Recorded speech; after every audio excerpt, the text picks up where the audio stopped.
time, duration, and repeats.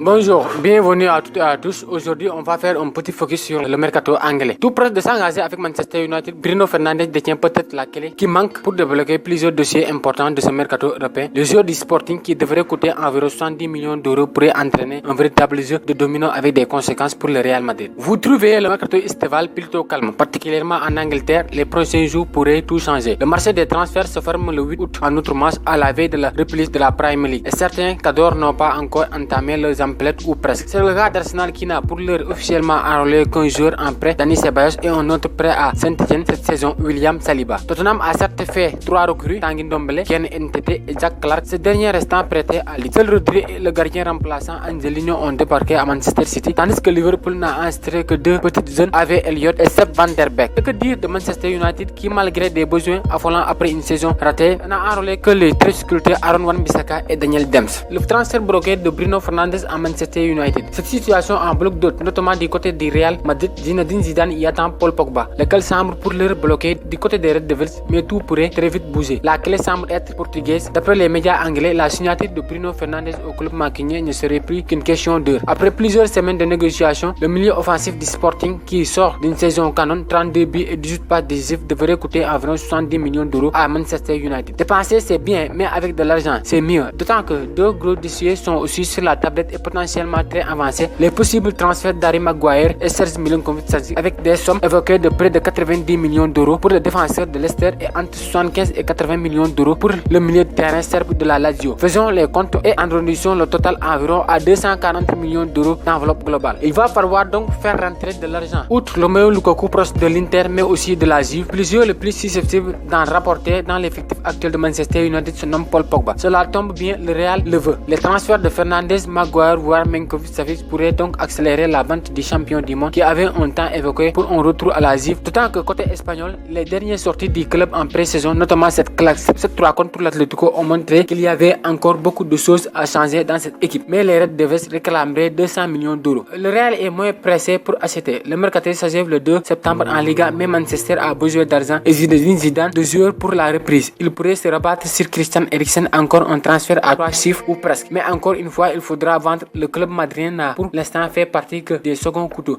Théo Hernandez à l'AC Milan, Marcos Llorente à l'Atlético, Dani Ceballos ou Lucas Zidane en prêt. Le recrutement de Paul Pogba nécessite des fonds et de la place. Du coup, le Real doit vendre. Plusieurs dossiers pourraient donc en dépendre, à commencer par le Pina Garibé, le Gallois dont le départ en Chine semblait acté avant un retournement de situation sur décision familiale ou du club espagnol. Cela reste flou, a peu de chances de rester. Difficile en effet d'envisager un Zinedine Zidane changeant totalement d'avis sur des lieux de 30 ans, avec qui le divorce semble consommé. Évoqué en Angleterre, United, Tottenham, le joueur va sans doute devoir se trouver une porte de sortie. Autre départ possible, ceux de James Rodriguez dont rêve Carlo Ancelotti, mais qui pourrait rester à Madrid. Disco ou de Mariano Diaz, arrivé de l'OL en guise de doublure l'été dernier, l'attaquant n'a que très peu joué 10 matchs de Liga 3 en tant que titulaire et serait proche de rejoindre Monaco. Un club monégasque pour l'heure très discret sur le marché des transferts, comme quoi un seul mouvement est le jeu de domino sans classe. Mais c'était tout pour aujourd'hui, à très bientôt pour un autre journal du Mercato.